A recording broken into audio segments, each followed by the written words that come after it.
Hello everyone, welcome to learn services. Learn services में आपका स्वागत है। आज हम डिस्कस करेंगे एक नए टॉपिक के बारे में। डिस्कशन होने वाला है मध्य प्रदेश में जो बाई इलेक्शन है, उपचुनाव है, उनकी डेट आ चुकी है और ये बाई इलेक्शन उपचुनाव 2020 के लिए ऑर्गेनाइज किए जा रहे हैं। देखा जाए तो कुल 28 सीटें हैं मध्य प्रदेश की, 28 एमएलए, 28 विधायकों के करियर की बात होगी। 28 एमएलए हैं, 28 कॉन्स्टिट्यूंसी है हमारे प्रदेश में विधानसभा की, जहां पर ये इलेक्शन कंडक्ट किया जाएगा। यहां पर इलेक्शन कमीशन ने एक विज्ञप्ति जारी करी है। इसमें कुछ नए अपडेट हैं, आइए उनके बारे में चर्चा करते हैं। ये वीडियो कोशिश करेगा अंत तक दिखेगा, क्योंकि यहां पर बहुत सारी इंफॉर्मेशन आपको मिलेगी। जो यदि आपको इलेक्शन में जरा सा भी इंटरेस्ट है तो आपको बहुत सारी इंफॉर्मेशन आप यहां से लेकर जाएंगे। चलिए स्टार्ट करते हैं। तो 28 विधानसभा क्षेत्रों के इलेक्शन हो रहा है, पहली बात तो ये है। दूसरी बात यह है कि यदि आपने वीडियो को अब तक लाइक नहीं किया तो वीडियो को लाइक कर दें, चैनल को सब्सक्राइब नहीं किया तो सब्सक्राइब कर दें, दोस्तों को शेयर कर दें और साथ में देखें, है कि नहीं। चलिए, तो आज रिक्त पदों के भरने के लिए दिनांक 29 सितंबर 2020 को, मतलब आज से 2 दिन पहले, उसको सब कुछ जारी कर दिया गया। देखिए, यहां पे सबसे अच्छी बात यह है, नाम दाखिल करने की अंतिम तिथि रखी गई है 16 अक्टूबर 2020।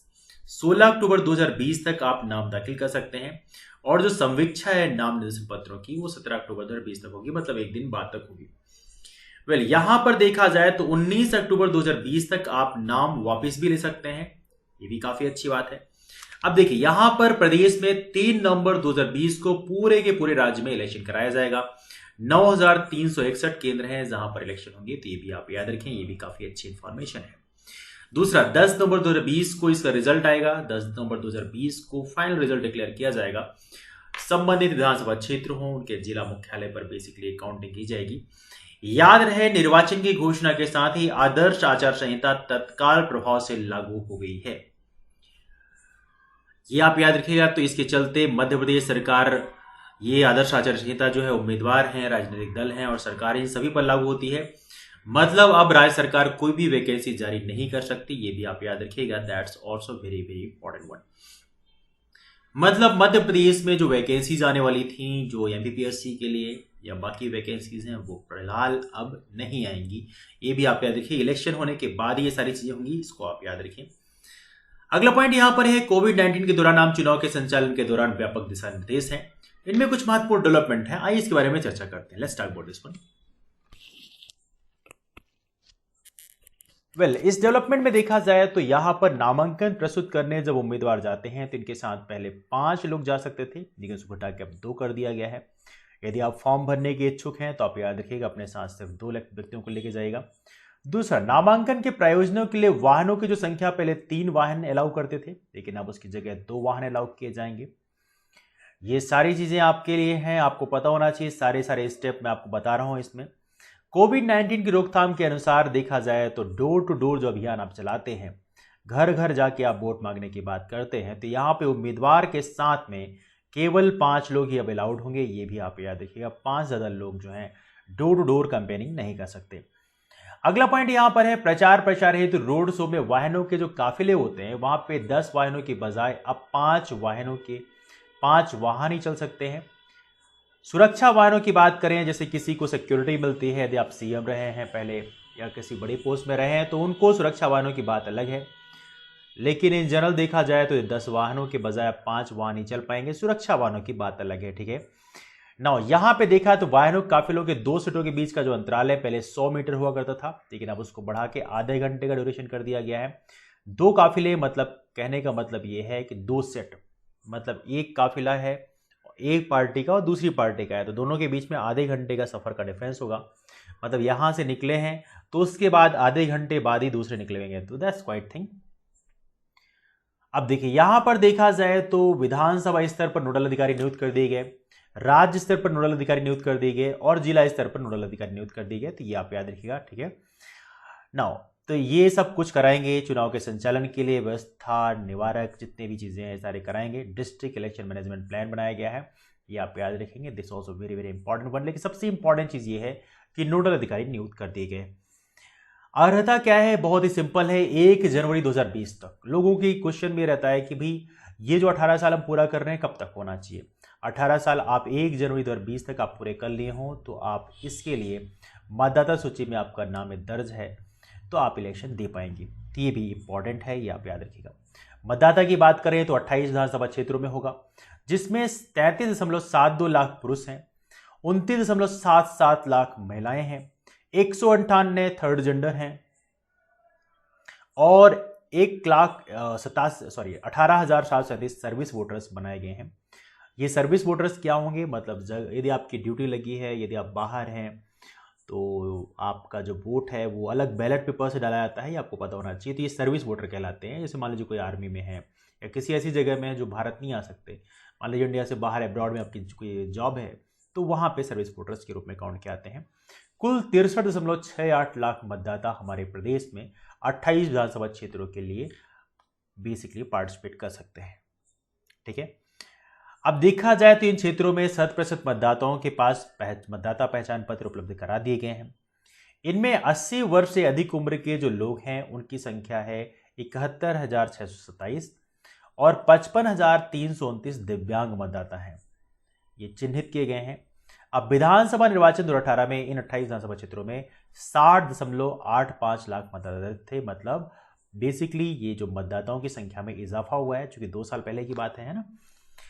मतदान केंद्र की बात करें, कुल 9,361 मतदान केंद्रों पर मतदान होगा, जिनमें 1441 सहायक मतदान केंद्र सम्मिलित हैं।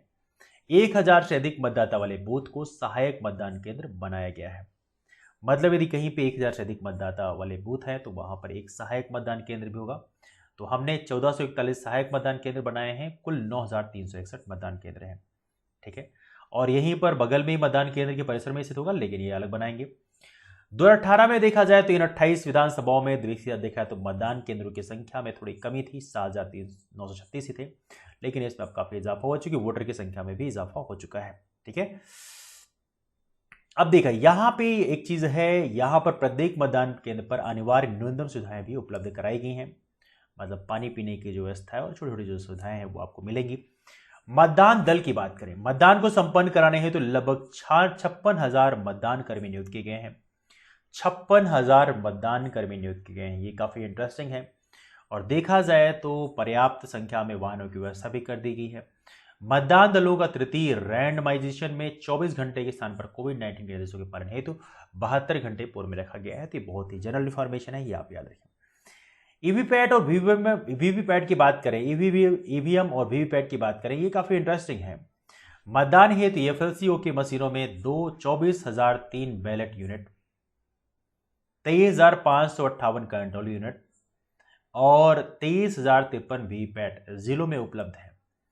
तो एफएलसीओ की मशीनों में इतने बैलेट यूनिट हैं और कंट्रोल यूनिट थोड़ी सी कम है और वीवीपैट भी साथ में उनके लगेंगे, क्योंकि हर एक ईवीएम में एक वीवीपैट लगाना जरूरी है। आयोग ने उपचुनाव में सभी मतदान केंद्रों पर ईवीएम मशीनें और वीवीपैट के उपयोग किए जाने का फैसला लिया है, तो ये भी आप याद रखेंगे। मतदाता अपने पसंदीदा अभ्यर्थी को वोट डालने हेतु डाले गए मत की पुष्टि मतदान प्रकोष्ठ में उपलब्ध वीवीपैट पर पर्ची देखकर कर सकेंगे। मतदाता पर्ची की बात करें तो आयोग द्वारा इन सभी 28 विधानसभा क्षेत्रों के मतदाताओं को मतदान से पूर्व मतदाता पर्ची उपलब्ध कराई जाएगी। ब्रेल फोटो वोटर स्लिप भी प्रोवाइड की जा रही है इस बार, तो इसको आप याद रखें। दृष्टिबाधित जो मतदाता हैं, यहां पे एक चीज कहेगी, पहचान हेतु वैकल्पिक दस्तावेज क्या होंगे। निर्वाचन में कोई मतदाता अपने मताधिकार से वंचित न रहे, इस हेतु आयोग द्वारा मतदाताओं की पहचान स्थापित हेतु ईपिक के अतिरिक्त 13 प्रकार के निम्न दस्तावेजों को मान्य किया गया है। यदि आपके पास मतदाता पहचान पत्र के अलावा आधार कार्ड हो, मनरेगा जॉब कार्ड हो, आयकर पहचान पत्र हो मतलब पैन कार्ड हो, बैंक डाकघर द्वारा जारी फोटोयुक्त पासबुक हो, श्रम योजना मंत्रालय द्वारा स्वास्थ्य बीमा योजना के अंतर्गत जारी स्मार्ट कार्ड हो, ड्राइविंग लाइसेंस हो, पासपोर्ट हो, या आपके पास फोटोयुक्त पहचान पत्र हो, सेवा नियोक्ता जहाँ पे आप जॉब करते हैं, भारत के रजिस्ट्रार जनरल द्वारा बेसिकली एनपीआर राष्ट्रीय जनसंख्या रजिस्टर द्वारा जारी स्मार्ट कार्ड हो, पेंशन दस्तावेज हो आपके पास में फोटोयुक्त, या सांसद विधायक विधानसभा परिषद के सदस्य द्वारा जारी पहचान पत्र, ये सारी चीज़ें हैं तो आप काउंट कर लिए जाएंगे। अब चलिए बात करते हैं नामांकन प्रक्रिया की बात करते हैं। नामांकन में ऑनलाइन मोड की सुविधा के लिए अतिरिक्त विकल्प प्रदान किए गए हैं। तो सीओडीओ की वेबसाइट पर नामांकन फॉर्म भी ऑनलाइन उपलब्ध होगा। कोई भी इच्छुक उम्मीदवार इसमें ऑनलाइन आवेदन कर सकता है तथा इसको प्रिंट कर रिटर्निंग ऑफिसर के समक्ष जमा कर सकता है। तो ऑनलाइन आप अप्लाई कर सकते हैं और उसके बाद रिटर्निंग ऑफिसर के समक्ष जाके जमा कर सकते हैं।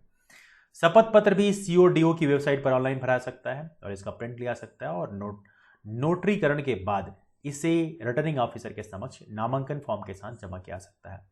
नोटरी के साइन होनी चाहिए, उसके बाद में आप जमा कर सकते हैं। उम्मीदवार ऑनलाइन मोड के लिए दिए गए ऑप्शन से सिक्योरिटी अमाउंट जमा कर सकते हैं, तो ऑनलाइन ही सिक्योरिटी अमाउंट जमा कर सकते हैं। हालांकि उम्मीदवार के पास ट्रेजरी में भी सिक्योरिटी अमाउंट जमा करने का विकल्प रहेगा। अब सिक्योरिटी मतलब इसे बोलते हैं जमानत राशि, जो कि 15,000 जमा करनी होती है बेसिकली जनरल कैंडिडेट्स को, जनरल कैंडिडेट्स और ओबीसी वालों को। और यदि SC ST की बात करें तो 7,500 रुपये आपको सिक्योरिटी डिपॉजिट जमा करना पड़ता है, तो ये जमानत राशि होगी, इसको आप याद रखिएगा। हालांकि यदि आप इलेक्शन में पार्टिसिपेट करते हैं तो 1/6 जितने वोट पड़े हैं और वैलिड हैं उसका 1/6 वोट आपको पाना होता है, अदरवाइज आपका जो जमानत राशि है वो जब्त हो जाती है। मतलब जितने वोट पड़े हैं उसका 6ठा हिस्सा आपको पाना होता है, अदरवाइज आपकी जमानत राशि जब्त हो जाती है। मतलब कुल मिला के सिंपल सी बात है, 6 वोट यदि पड़े हों तो उसमें से 1 वोट आपको मिलने चाहिए। 60 वोट यदि पड़े हैं तो 10 वोट मिलने चाहिए, दैट सिंपल थिंग। इसके अतिरिक्त पूर्व की प्रक्रिया अनुसार उम्मीदवार ऑनलाइन फॉर्म प्राप्त कर भी रिटर्निंग ऑफिसर को निर्धारित समय के पूर्व जमा कर सकते हैं, दैट्स क्वाइट सिंपल वन। अब देखिए यहाँ पे कुछ निर्देश हैं, ठीक है। उम्मीदवार के साथ जाने वाले व्यक्तियों की संख्या 5 के बजाय 2 तक सीमित कर दी गई है, तो इसको मैं ऑलरेडी डिस्कस कर चुका हूं, इसको दोबारा डिस्कस नहीं करेंगे।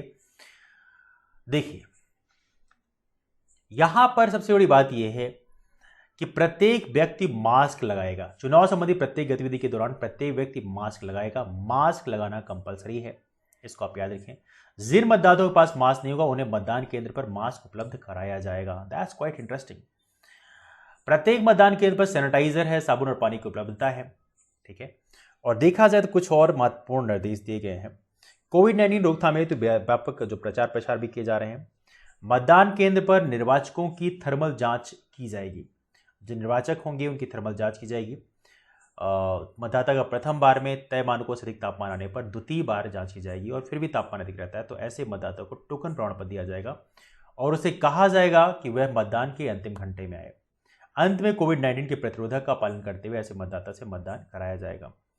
तो देखा जाए तो यदि किसी की जो टेम्परेचर है ज़्यादा पाया गया तो देखा जाए तो ऐसे मतदाताओं को टोकन प्रमाण पत्र दिया जाएगा और उन्हें कहा जाए कि मतदान के अंतिम घंटे में आए। ये भी काफ़ी इंटरेस्टिंग न्यूज़ है, इसको भी आप याद रखें। मतदान है तो लाइन 15 से 20 व्यक्तियों के लिए 6 फीट की दूरी पर निर्धारित गोले बनाए जाएंगे, है ना। 6 फीट की दूरी पर, मतलब 6 फीट की दूरी मेंटेन करना जरूरी है, तो गोले बनाए जाएंगे और उसी गोले में आपको खड़ा होना होगा, ठीक है। मतदान स्थल पर मेडिकेटेड वेस्ट मटेरियल के संग्रहण एवं डिस्पोजल के लिए आवश्यक समुचित व्यवस्थाएं भी हैं। तो इस केस यदि आपको कोविड होता है, कोविड के सिम्टम्स मिलते हैं, टेम्परेचर आपका ज़्यादा होता है, तो उस केस में आपको मतदान लास्ट में कराया जाएगा। आपको टोकन दे दिया जाएगा लेकिन मतदान आपको लास्ट आवर में कराया जाएगा। मॉक पोल की बात करें, वास्तविक मतदान शुरू होने से 90 मिनट पहले उम्मीदवारों के पोलिंग एजेंटों की उपस्थिति में प्रत्येक मतदान केंद्र पर कम से कम 50 वोट डालने के द्वारा एक मॉक पोल आयोजित किया जाता है और नियंत्रण इकाई और वीवीपैट पर्चियों की गिनती के इलेक्ट्रॉनिक परिणाम का मिलान किया जाता है और उन्हें दिखाया भी जाता है, ठीक है। पीठासीन अधिकारियों द्वारा मॉक पोल के सफल आयोजन का प्रमाण पत्र बनाया जाएगा। तो पीठासीन जो अधिकारी होते हैं वो हर एक ईवीएम का सफल, मॉक पोल का सफल आयोजन होता है उसका प्रमाण पत्र भी बनाएंगे। मॉक पोल के तुरंत बाद कंट्रोल यूनिट पर क्लियर बटन दबाया जाएगा, जिससे मॉक पोल का जो डाटा है वो क्लियर हो जाता है और सीयू में कोई वोट दर्ज नहीं होने की बात सामने आने पर मौजूद पोलिंग एजेंटों को यह तथ्य प्रदर्शित किया जाता है। पीठासीन अधिकारी यह भी सुनिश्चित करता है कि सभी मॉक पोल स्लिप को भी पैड से बाहर निकाला जाएगा और मतदान शुरू होने से पहले अलग अलग चिन्हित लिफाफे में रखा जाएगा। ये भी आप याद रखेंगे। मॉक पोल के बाद पोलिंग एजेंटों की मौजूदगी में ईवीएम और वीवीपैट सील किए जाते हैं और सील पर पोलिंग एजेंटों के हस्ताक्षर प्राप्त किए जाते हैं। तो सील पर पोलिंग एजेंटों के हस्ताक्षर भी होते हैं, ये काफ़ी इंटरेस्टिंग पॉइंट है, जिससे ये इंश्योर होता है कि हाँ जो भी सील लगाई गई है वो सील जेन्युइन है, ठीक है। अगला पॉइंट है चुनाव सामग्री वितरण एवं संग्रहण में देखा जाए तो निर्वाचन हेतु निर्धारित समस्त चुनाव सामग्री के वितरण एवं संग्रहण हेतु कोविड निर्देशों का पालन करते हुए आवश्यक, ये बहुत सिंपल चीज है। मतगणना की बात करें तो यहाँ पे मतगणना की बात करें तो बड़े हाल में मतगणना की जाएगी और यहाँ पे 7 से अधिक मतगणना टेबल नहीं रखी जाएगी। आवश्यकता को दृष्टिगत रखते हुए मतगणना कक्षों की संख्या बढ़ाई जा सकती है। विकलांग व्यक्तियों और वरिष्ठ नागरिकों के लिए बात की जाए तो यहाँ पे सभी मतदान केंद्र ग्राउंड फ्लोर पर स्थित हैं, जिसमें रैंप की सुविधा है। केंद्रों पर व्हीलचेयर उपलब्ध रहेगी। मतदान केंद्रों पर पीडब्ल्यूडी के लिए विशेष सुविधा रहेगी, है ना। तो कोई दिक्कत नहीं आएगी, मतदान केंद्रों में इनके प्रवेश के लिए प्राथमिकता दी जाएगी। ये भी आप याद रखेंगे, ठीक है। नाउ कोविड-19 के मद्देनजर कुछ पीडब्ल्यूडी मतदाताओं और वरिष्ठ नागरिकों के जो अधिकारों के लिए नई पहल स्टार्ट की गई है। तो यहाँ पे देखा जाए तो नए संशोधन के अनुसार प्रदेश के रिक्त 28 विधानसभा क्षेत्रों में पोस्टल बैलेट से मतदान कराने की नई व्यवस्था प्रारंभ की गई है। तो निम्न श्रेणियों को भी पोस्टल बैलेट के माध्यम से मतदान की सुविधा दी जा रही है। देखा है तो यहाँ पे जो पीडब्ल्यूडी मतदाता हैं और वरिष्ठ नागरिक हैं 80 से ऊपर की उम्र वाले, ये पोस्टल बैलेट के थ्रू मतदान कर सकते हैं। वेल देखा जाए तो यहाँ पे वरिष्ठ नागरिक को दिया जाएगा 80 से अधिक वर्ष आयु वालों को, मतदाता सूची में चिन्हित दिव्यांग व्यक्तियों को और कोविड-19 से प्रभावित या संदिग्ध व्यक्तियों को, इनको बेसिकली बैलेट सिस्टम दिया जाएगा। तो ये काफ़ी इंपॉर्टेंट है, ये आप याद रखेंगे। ऑलराइट, तो जो सभी अपेक्षित विवरण है देते हुए फॉर्म 12D में संबंधित निर्वाचन क्षेत्र के रिटर्निंग ऑफिसर अधिकारी को आवेदन करना होगा। तो पोस्टल बैलेट द्वारा मतदान करने के जो इच्छुक मतदाता हैं उनको बेसिकली फॉर्म 12D में संबंधित निर्वाचन क्षेत्र के रिटर्निंग अधिकारी को आवेदन करना होगा। पोस्टल बैलेट से मतदान कराने की यह प्रक्रिया मतदान दिवस के एक दिन पूर्व तक पूर्ण कर ली जाएगी। पोस्टल बैलेट से मतदान कराने की प्रक्रिया मतदान दिवस के एक दिन पूर्व तक पूर्ण कर ली जाएगी, मतलब एक दिन पहले ही पूरा कर लिया जाएगा पोस्टल बैलेट वाला सिस्टम, ठीक है। District and AC level election management plan की बात करते हैं। तो यहाँ पे देखा जाए तो कुछ महत्वपूर्ण चीज़ें कही गई हैं। इसके अनुसार वल्नरेबिलिटी मैपिंग एक्सरसाइज और क्रिटिकल मतदान केंद्रों की मैपिंग की गई है। तो बहुत ही नॉर्मल चीज़ है। आपराधिक मामलों वाले उम्मीदवारोों के बारे में कुछ इंटरेस्टिंग चीज़ है। अभ्यर्थियों को नामांकित करने वाले राजनीतिक दलों को आपराधिक प्रकरणों यदि कोई है तो उनके बारे में समाचार पत्रों और टेलीविजन पर निम्न प्रकार से प्रकाशित करना होगा। यदि किसी के नाम पर कोई आपराधिक प्रकरण दर्ज है तो उनको प्रथम प्रचार में नाम वापसी की अंतिम तिथि के 4 दिन के अंदर, नाम वापसी की अंतिम तिथि के 4 दिन के अंदर आपको अनाउंसमेंट करना पड़ेगा। द्वितीय प्रचार की बात करें तो नाम वापसी की अंतिम तिथि के 5 से 8 दिन के बीच। तृतीय प्रचार में देखा है तो चुनाव प्रचार के 9वें दिन से अंतिम दिन के मध्य अर्थात मतदान के 2 दिन पहले तक। तो यहाँ पे आपको जो तृतीय प्रचार है तो 3 बार आपसे समाचार पत्र टेलीविजन में उनके ऊपर जो प्रकरण लंबित हैं आपराधिक प्रकरण, उनको एक बार अनाउंसमेंट करना पड़ेगा, ठीक है। अगला पॉइंट यहां पर ये है, तो ये कुछ है जिससे लोगों को पता चल पाए कि किसके ऊपर प्रकरण लंबित हैं। अब देखिए, हालांकि देखा जाए तो इसमें अभ्यर्थी और राजनीतिक दलों को जागरूक करने की बात की है, तो बहुत ही नॉर्मल चीजें हैं, ये आपको पता होना चाहिए। तो ये रही हमारी कुछ information about the basically election campaigning बहुत ज़रूरी है, आप करें। भारत एक लोकतांत्रिक देश है, यहाँ पर सभी को अपने बेसिकली एक रिप्रेजेंटेटिव जो होते हैं आपकी बात रखने वाले लेजिस्लेचर में या विधानसभा में या लोकसभा में आपको चुनने का अधिकार है, आप चुने उन्हें। बट याद रखें कि चुनते वक्त गलतियां ना करें, सोच समझ कर चुनें। हमारे देश में कास्ट सिस्टम और रिलीजन के बेस पे इलेक्शन होता है, कई बार ये चीज़ें काफ़ी इन्फ्लुएंस करती हैं। लेकिन इस चीज़ को याद रखें कि इलेक्शन में किसी को इलेक्ट करते वक्त इस चीज़ को याद रखें कि सामने वाला जो इंसान है वो देश हित में, समाज के हित में क्या पार्टिसिपेट करने की इच्छा रखता है। कहीं ऐसा तो नहीं उसके अंदर एक बायास नेचर है, उसके अंदर पक्षपात करने का एक चरित्र है। यदि किसी के अंदर ऐसा चरित्र है तो उसको दूर रखें, क्योंकि हम चाहते हैं कि हमारे देश में एक बेहतर डेमोक्रेसी आए, बेहतर लोकतांत्रिक व्यवस्था आए, जहाँ पे लोग अपनी जाति, समाज और धर्म को छोड़ के देश हित में बात करें। यदि किसी के माइंड में यदि ऐसा डिफरेंशिएट ओपिनियन है, यदि कोई पोलराइज करने की कोशिश करता है, तो कोशिश करें कि आप एक ऐसे इंसान को चुनें जो देश हित उसके लिए सर्वोपरि है, बाकी चीज़ें उसके लिए सेकेंडरी होनी चाहिए। तो फिलहाल डिस्कशन को हम यहीं से वाइंड अप करते हैं। एक बेहतर निर्वाचन प्रणाली के लिए ज़रूरी है कि हमारे जागरूक मतदाता हों, आप जागरूक बने, अपने आसपास के लोगों को जागरूक बनाएं, एक बेहतर देश के विकास में, निर्माण में अपनी भागीदारी सुनिश्चित करें। That's all for now, thank you so much, bye, take care, जय हिंद, जय भारत।